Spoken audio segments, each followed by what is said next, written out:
राजाराम सहकारी साखर कारखान्याचे एमडी प्रकाश चिटणीस यांना काल मारहाण झाली। सतेज पाटील यांच्या गटामधील कार्यकर्त्यांनी ही मारहाण केली आणि या मारहाणीनंतर आता कोल्हापुरातलं वातावरण हे तापलंय। राजाराम कारखान्याचा वाद थेट गोकुळपर्यंत जाऊन पोहोचलाय आणि यावरनं सोशल वॉर सुरू झालाय।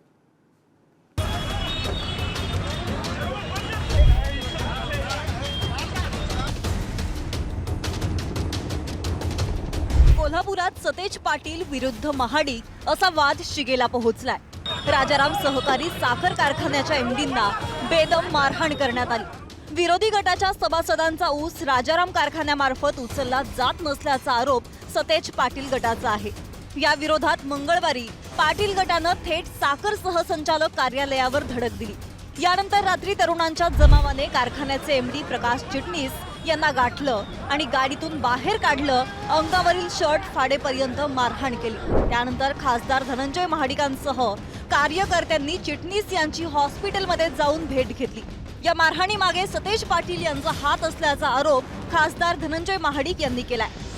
ज्या रस्त्याने एमडी निघाले होते त्याची पाळत ठेवून त्यांना रस्त्यावरती अडवून त्यांना तिथं मारहाण अमानुषपणानं मारहाण करणं हे म्हणजे त्यांनी आपल्या गुंड प्रवृत्तीचं दर्शन दिलेलं आहे। आणि काल त्या बाबतीत पोलीस प्रशासनानं ताबडतोब तिथं त्यांची सगळी ती चौकशी करून काल रात्री FIR ही दाखल झालेली आहे। आम्ही पोलीस प्रशासनाला विनंती केलेली आहे की अशा या गावगुंडांच्यावर कडक कारवाई झाली पाहिजे आणि त्याच्या पाठीशी कोण आहे त्याच्यावर सुद्धा कारवाई झाली पाहिजे। त्याची जर लिंक बंटी पाटलांशी लागली त्यांच्या सांगण्यानुसार जर हे झालं असेल तर बंटी पाटलांच्यावर सुद्धा गुन्हा नोंद झाला पाहिजे आणि या अशा पद्धतीनं हे जे केलं आहे यांच्यावर मोक्याची कारवाई केली पाहिजे अशी सुद्धा मागणी आम्ही करणार आहोत। राजाराम सहकारी साखर कारखान्याच्या एमडींना झालेल्या मारहाणीनंतर महाडिक गटही आक्रमक झालाय। थेट गोकुळच्या एमडींना सोशल मीडियाच्या माध्यमातून सवाल केलेत। कारभारावर बोट ठेवत आता तुमचं काय करायचं असा गर्भित इशारा देणारी ही एक पोस्ट व्हायरल केली आहे। दूध संस्था उडवणाऱ्या,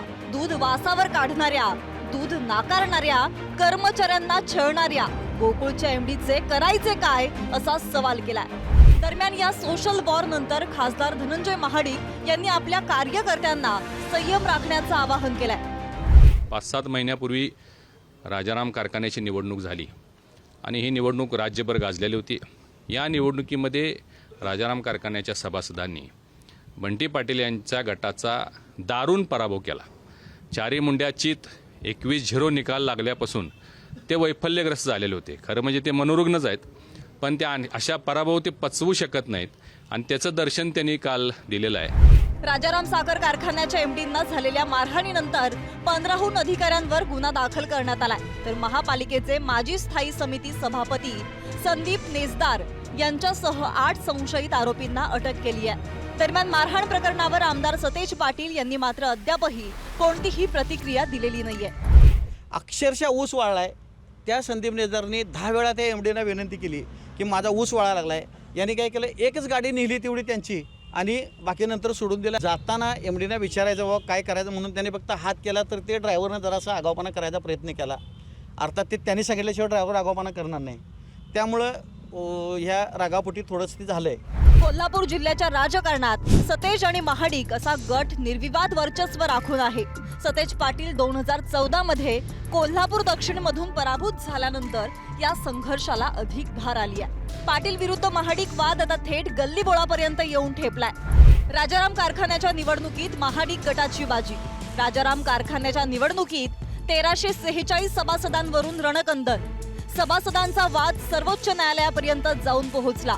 कारखान्याचे 1272 सभासद अपात्र ठरवण्यात आले। अपात्र सभासदांमध्ये शौमिका महाडिक, ग्रीष्मा महाडिक यांच्यासह कुटुंबातील 10 जणांचा समावेश।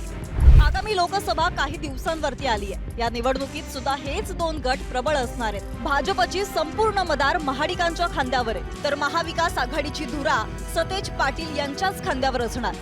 कारखाना हे आज निमित्त असलं तरी जिल्ह्यातील आगामी स्थानिक स्वराज्य संस्थांच्या निवडणुका, विधानसभा आणि लोकसभेची सुद्धा त्याला किनार आहे। पण नेत्यांच्या वादात कोल्हापूर आणि सामान्य कार्यकर्त्यांचं काय हा प्रश्न या निमित्तानं उपस्थित होतोय। शेखर पाटील, पुढारी न्यूज, कोल्हापूर।